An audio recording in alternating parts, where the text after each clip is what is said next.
Bonjour à toutes et à tous, aujourd'hui, une fois de plus, nous sommes sur la chaîne Le Potager de BBN.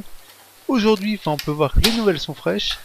Alors, en natation, qu'est-ce qui s'est passé? Pluie de stars à Singapour? Non, c'est pas le but. Donc aujourd'hui, on va voir comment repiquer des plants de tomates. Donc des plants de tomates, comme on peut le voir, que j'ai fait germer dans une petite boîte en plastique avec un couvercle, donc ce qu'on appelle une mini-serre. Donc il y a une dizaine de plants de tomates. Donc la meilleure façon d'abord c'est de commencer avec la mini-serre et les plants de tomates qui ont germé. Enfin, en général, faut attendre la deuxième feuille. Donc là on peut voir que les plants de tomates sont très étirés, sont très fins. Vous aurez besoin d'un petit bâtonnet ou d'un crayon comme là comme là on peut le voir, je suis en train de faire.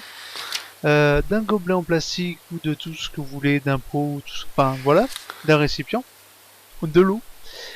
Et puis voilà, donc on commence déjà, comme on peut le voir, à sélectionner les meilleurs plants de tomates, ceux qui ont le mieux poussé, ceux qui ont l'air d'être le plus résistants. Pas forcément les plus grands, ceux qui sont les meilleurs.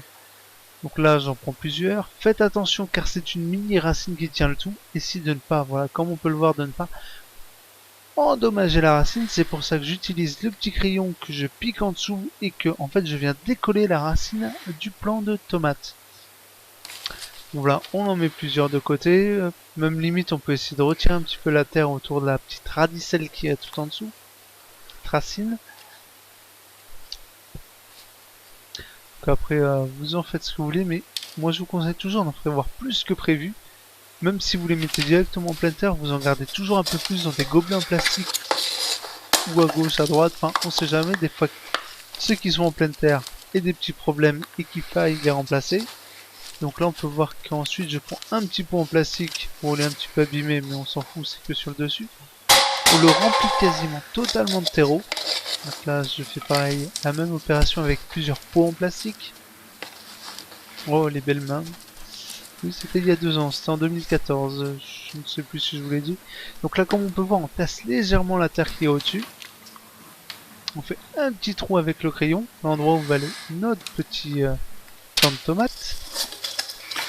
Après il y a plusieurs méthodes. Il y en a qui mouillent déjà entièrement la terre avant de faire l'opération suivante. D'autres qui prennent juste un pulvérisateur et qui pulvérisent l'eau sur la terre, histoire d'humidifier un peu le tout. Donc là on peut voir, moi c'est quasiment du travail à la chaîne que je faisais déjà il y a 2 ans. Bon, cette année je n'ai pas refait car je viens tout juste de demain pour moi, que je viens d'emménager dans une nouvelle maison, donc j'ai pas vraiment eu le temps de m'occuper de la préparation des semis. Là, on peut voir là par contre j'ai oublié de tasser. Je fais directement le petit sprint. Donc le plan de tomates, sinon vous pouvez très bien avoir pour en général 3 € les 3 dans le commerce. Voire certains endroits 3 € le plan de tomates. Alors que sinon vous pouvez acheter pour 3 € le sachet de graines de 200-300 graines.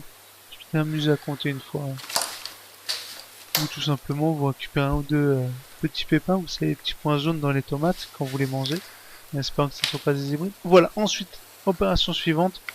Vous prenez votre petit plant de tomate, là vous essayez de le mettre le plus profondément possible.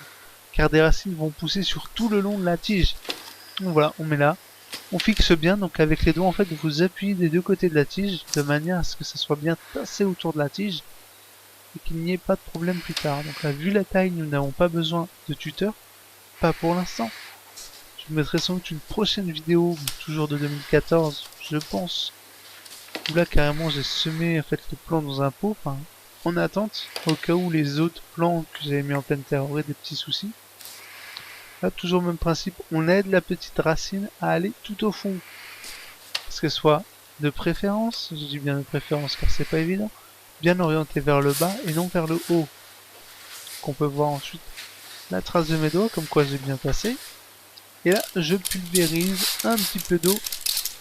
Enfin, même d'ailleurs, faut mettre pas mal d'eau dans les petits pots. Bon, c'est pas montré sur la vidéo, mais après je reviens sur le pot et je pulvérise beaucoup plus d'eau. Là, on répète l'opération sur tous les pots. Là, on peut voir que pour l'instant, j'en ai fait 4. Voilà, on entend le pulvérisateur, mais on ne voit plus rien. Voilà. On va refaire. Et ensuite, le mieux, une fois que c'est ça, c'est de remettre le pot sous serre dans une maison de manière à ce qu'il y ait la chaleur optimale, les conditions optimales pour la venue du pot en pleine terre. Voilà. Et nous, on va se quitter sur cette petite vidéo sur les petites images qui me restent de ces plants de tomates. Et je vous dis à une prochaine. Salut, salut.